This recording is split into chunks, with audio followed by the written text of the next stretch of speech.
solution space. This is about separating problem space from solution space. Any product that people actually build exists in solution space, as anything that you create, like mockups, wireframes, or prototypes. And when you build a product, it means that you've chosen specific implementation, while in reality, there's no product or design that exists in problem space. People don't know really how do they want this solution to be executed. They have just initial problem and they want to solve it.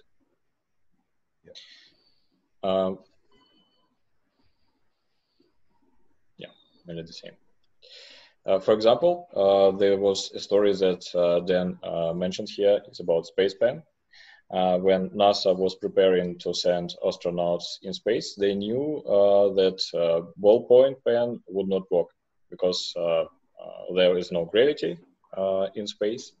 And one of the companies, the contractors, decided to research another solution, specifically a pen that will be able to write in space.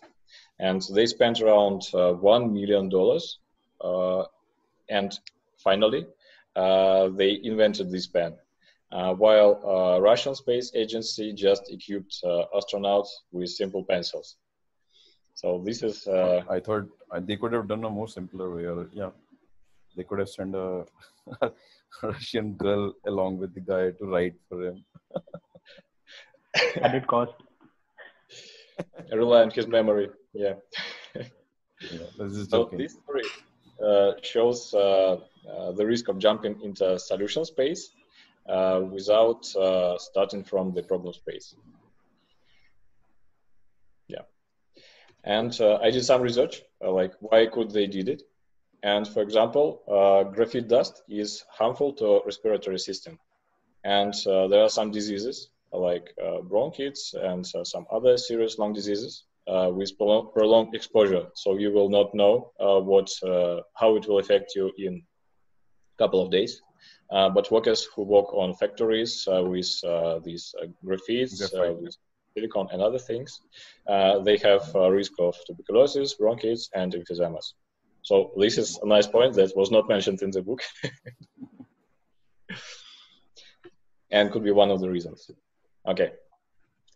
As we understand, the problems define markets, and advantage of clear problem space thinking, that we can have more accurate understanding of the market in which our products are really competing. There was another example with accounting software.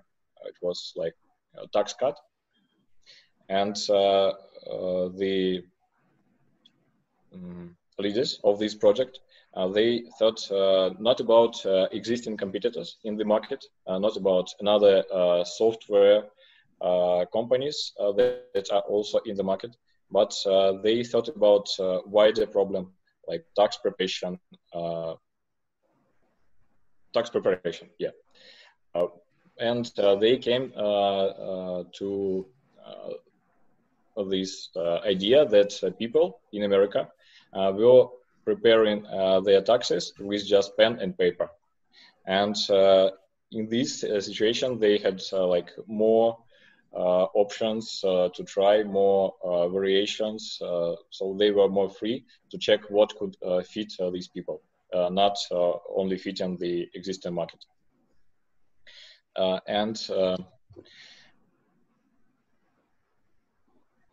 Because a market is a set of related customer needs, which rest in problem space, market is not tied to any specific solution that meets those needs. So this is how market disruptions occur, for example, with voice over IP. So it was disruptive technology that replaced traditional telephone service. As we see these days, we have WhatsApp, Telegrams, Viber, and many of such applications that we can use for free to call in India, in Russia, in Germany. So this was an example of multi-disruption. The what and the how.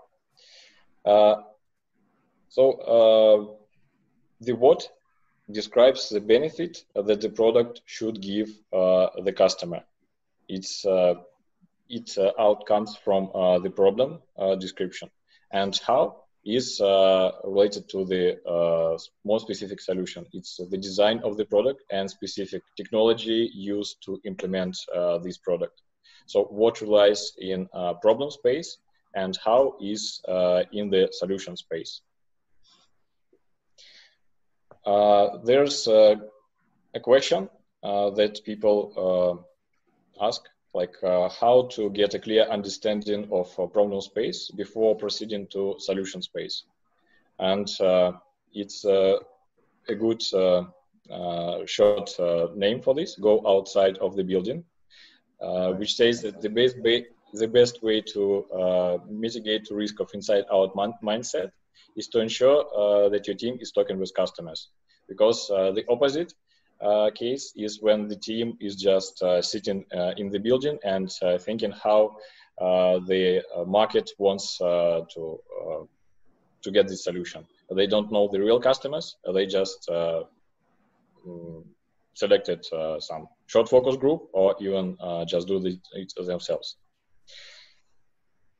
Lean product teams articulate how hypotheses they have made and solicit customer feedback on early design ideas to test those hypotheses.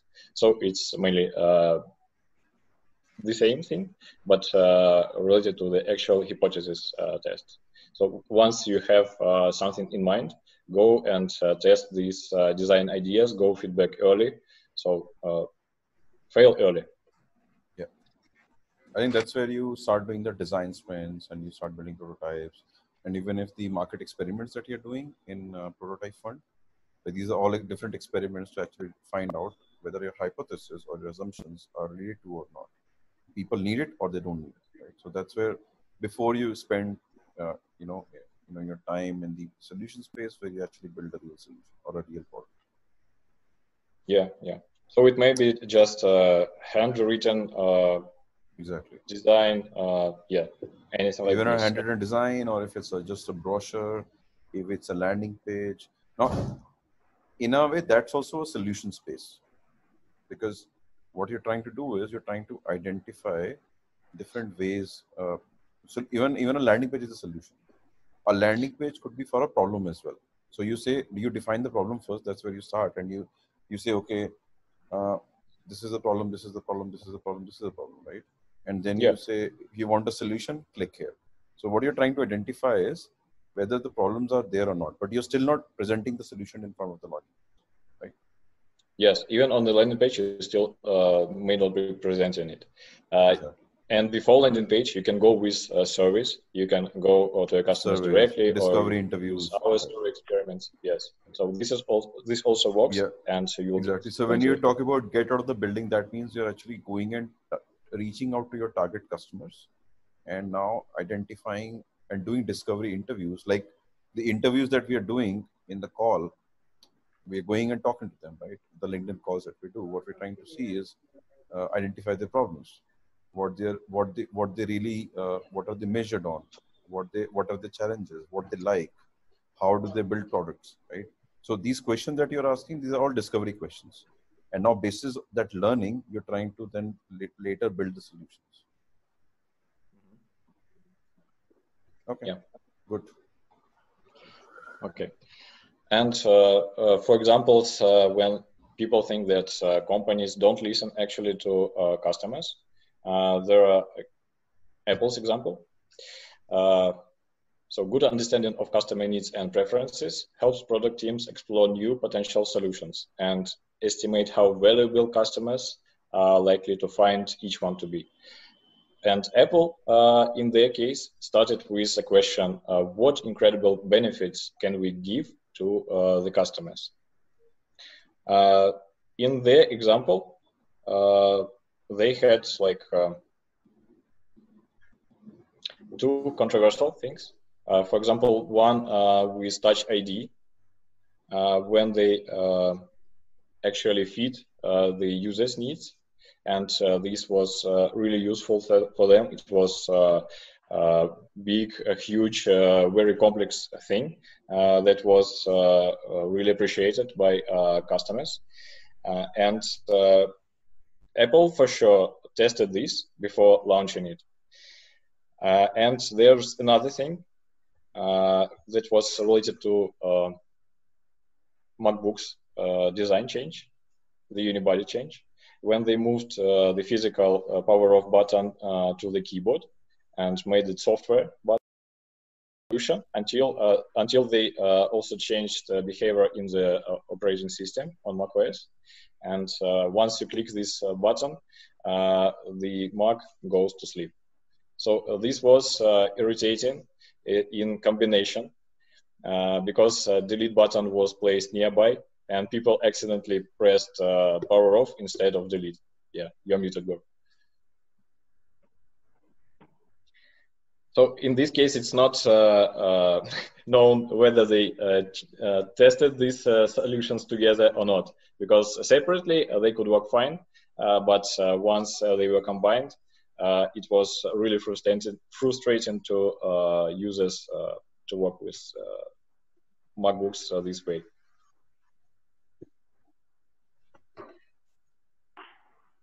Customers, in reality, don't care about our solutions. They care only about their problems. And keeping problem space and solution space separate and alternating between them as you test and improve your hypothesis is the best way to achieve product market fit.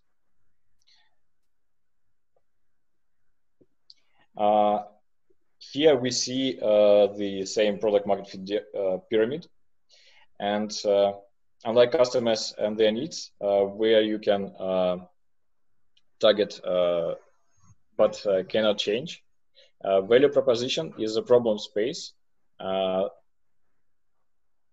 over which you have the most control. So in solution space, there's a connector, product market fit. And value proposition lies on the one side and the unresolved needs on the other side. So it's very important to adjust your value proposition to these needs in order to make your project successful.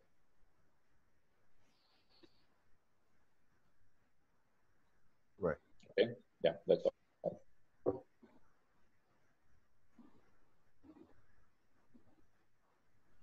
So is it done or? Yeah. Yeah, good. So now do you understand why I was like, I think in the initial conversation, we were talking about problem space and problem space, right? So why is it important to be in the problem space before you go to the solution space? Because people don't really need exact solution. They care only about their problems. And in order to fit in their needs, you need to propose some value that will perfectly fit these needs. And you need to understand them. The better you will understand these needs, the more clear and focused your value proposition will be, the more successful your project will be in the end.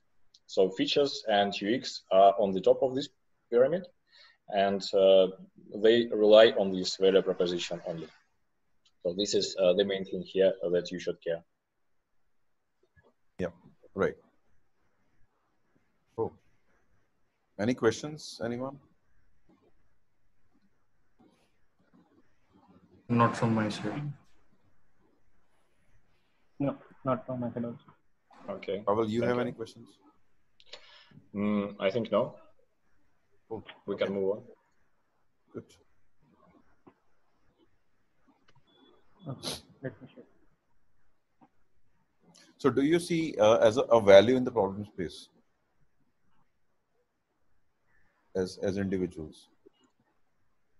Like, I didn't get you. As value. So do you see value in spending time in the problem space before you go to so the that you will, then you will save time in the later stages. Like if you spend a good amount of time in problem space and you understand what the benefits the people want from their product and what are their pain points, so then you'll have to iterate less and you will like understand the like in the problem space, you will get to know like what the product they are actually using and what the problem they're facing with that product. So that you will save time in the later stages to work more on your problem space. So I think no one wants to spend the money on the product that no one will need in the end. Yeah. And there's another thing that was not mentioned in these chapters, I think, that it's also required to search for solving a problem that is worth solving, where customers are willing to pay for resolving it. Exactly. I think that's also an important point. And that's where you test it in the in your experiments later when you do solutions. Okay, I've created these 3 solutions for the problem, and then you're saying that this is for say 100 rupees, this is for $100, this is for $200, this is $500, and then you're seeing where the user is clicking, and that's where you start finding out that when I'm solving this problem for the user, is it worth solving, and he's ready to pay. But sometimes, like for example, Facebook. Now, Facebook doesn't charge you anything, or WhatsApp doesn't charge you anything. But it's solving your underserved needs, which is your social need. That you want to read, you want to connect with people, you want to, know okay where your friends are. You want to tell people where you are going, you're traveling. But they are not charging you. It's free for you. However, the business model is that they are charging businesses to know what you are doing. Right? Yeah. Or to say Google, right? Now, Google products for you are free, for me is free, but the information that I'm giving to Google, I'm allowing Google or Facebook or this, what is it called? Tinder. So in fact, guys have to see one series. So I was referring to this, Ruchir, for which I've written the content today. There's another series for this guy has, I think in the same series talking about Tinder. So there is a girl, there is a lady, she's like, she's in Europe, I think Italy, and her boyfriend left her. She was very alone, and then she started spending time on Tinder, and she was like dating almost every day on Tinder. She said that's so much addicted to it. And later when she found that, so she read something about Tinder, like what Tinder does. So Tinder used to create, now they have kind of, removed that feature, that they have created your social score, which is not visible to you, but it's on their backend. That's how their algorithm works. So it depends on, okay, what you're like. So when you're swiping left and right on Tinder, it is actually capturing each and every data of yours in the backend, that what he's liking, what he's not liking, and then he's creating profiles for you, which is very specific for you. Not that every person that is coming on your wall is going through an algorithm. Yeah, and then she connected with Tinder. She said, I want to see my data, what data you're using. All your data, which is on Tinder, which you're doing, is shared to Facebook, is shared to multiple apps. That's one. Then second thing, what she found is when she requested, according to GDPR, she requested for sharing her profile stats or data. She said the overall profile of mine is a 800-page profile that they're storing. They know each and everything about me, each and everything about me. Like they also know when I'm in trauma, when I'm in depression, because whenever I'm in depression, I go and swipe left and right. What time I do, what do I do at the time. So they said like they know everything about my behavior. And now all that information is being shared to multiple apps. And that's how they make money. Yeah. Right. In a way, how it could be free? They just sell your data. Yeah, they sell your data. I think Tinder has a paid product as well. Like if you want to boost your profile, you pay a monthly fee and then it boosts, right? Something like that. Maybe. It's the number of swipes. Number of swipes. You have limited number of swipes. Limited number of swipes. Everything for it's paid for everything. Then how much are you paying? I don't use it, sir. When did you stop using it? They're not using it. Okay. Good.